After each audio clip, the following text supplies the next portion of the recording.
مطالعہ کیجئے، یہ انسان کا وہ شرف ہے جو کسی جانور کو حاصل نہیں۔ اصولوں کے لیے جنگ کرنا بہت آسان ہے، اصولوں کے مطابق زندگی گزارنا بہت مشکل ہے۔ اعلیٰ اخلاقی سطح اکثر دو قسم کے لوگوں میں پیدا ہوتی ہے، وہ لوگ جن کی تربیت بہت اعلیٰ ہو، یا وہ لوگ جن کا مقصد حیات بہت اعلیٰ ہو۔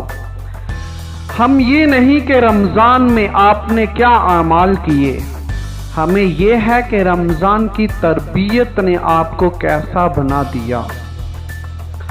معلومات نہیں حکمت ڈھونڈیے، معلومات ماضی کا علم ہے اور حکمت مستقبل کا۔ طاقتور کا نقصان نہ کیجیے، وہ آپ کی دنیا کو خطرے میں ڈال دے گا۔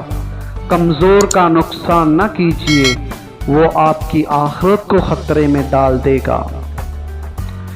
کسی معمولی نظر آنے والے انسان کی عزت کرنا آپ کی شرافت کا ثبوت ہے، کسی معمولی نظر آنے والے انسان کو ذلیل کرنا آپ کے پست ہونے کا ثبوت ہے۔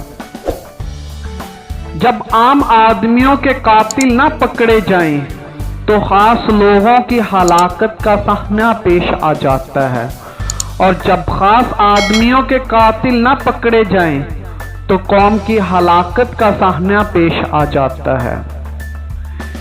زندگی کے سفر میں آنے والا اندھیرا غار کا نہیں سرنگ کا ہوتا ہے، جس کے اگلے سرے پر ہمیشہ روشنی ہوتی ہے، مگر یہ بات حوصلے کے ساتھ چلتے رہنے والے ہی جان سکتے ہیں، مایوس ہو کر بیٹھ جانے والے نہیں۔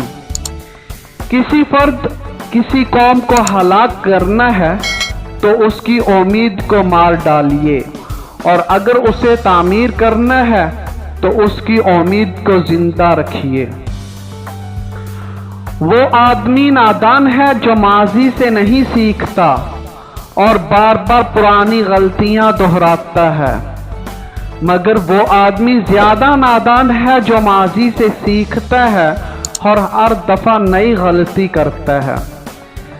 زندگی کی دوڑ میں دوسروں سے آگے نکلنے کے لیے تیز چلنا ضروری نہیں، بلکہ ہر رکاوٹ کے باوجود چلتے رہنا اور مسلسل چلتے رہنا ضروری ہے۔